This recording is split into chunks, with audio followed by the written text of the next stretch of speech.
Lay pinder oh. Yeah. Grabe. Isang daliri na lang mga idol. Grabe oh. Isang daliri na lang siya. Yan, pag itong issue mo ka idol, nasaldak to sa gutter.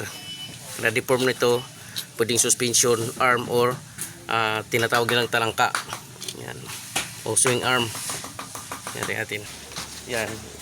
Itong kaliwa, tingnan mo. Ganun kalayo, dalawang daliri. Ganun kalahati kaagad ang nawala.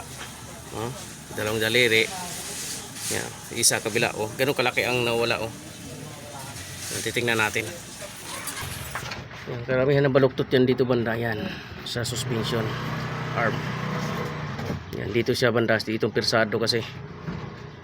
Yan, sa talangka wala naman tama, walang baluktot dito. Ito lang medyo ano siya. Bumaluktot nga yan kasi sumayad oh.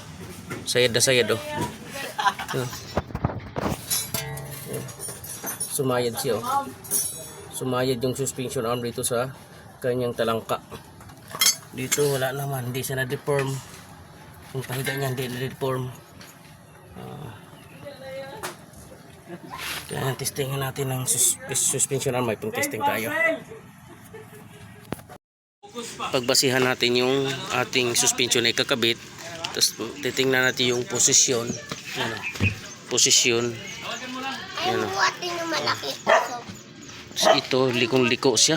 Makikita mo siyang likong-liko talaga yung kanyang baluktot oh. Kita mo baluktot na baluktot talaga. Pagdating dito banayag yung baluktot niya. Banayag lang. Yan ibig sabihin dito siya nagkakaroon ng umpisa. Dito yan hanggang dito. You know. Tingnan mo sa kanya. Oh hanggang dito talaga oh. Yun. Mga halos kalahating dangkal. Ito. Natin yung suspension arm. Yan, ito pipilitan natin. Tingnan natin kung tama yung diagnose natin mga idol. Pag hindi ito, butas ang bulsa ng mayari. Pag hindi yan ang suspension arm. Okay, ayos na. Tama yung diagnose natin mga idol. Lapad na. Layo na talaga sa bumalik na sa ano. Daliri ba? Hindi pa nahigpitan eh. Kahit nahigpitan yan, lapat na yan. Oh, dalawang daliri. Tingnan natin. Masama sa harap dumikit eh. Aray ko. Dalawang daliri. Okay, tamang diagnose natin ayol. Yan. Okay yan. Yan. Ayos na. Paniwala sila. Buwi nga daw sila, magbumotor sila. Yung NMAX ko 400cc, baka hindi ka makahabol doon. Sabi ko patay tayo dyan, NMAX 400cc. Ito. Wala, ganito lang kanina oh. Nag-cc talaga. Sige, walang daya yan ha. Kitang-kita naman oh. Tama ang diagnose natin, baluktot yung suspension. Hindi butas ang bulsa ni customer. Kadol, ano nangyari? Kaya diba? Kaya ka sa'yo eh. Kaya ako sa'yo eh.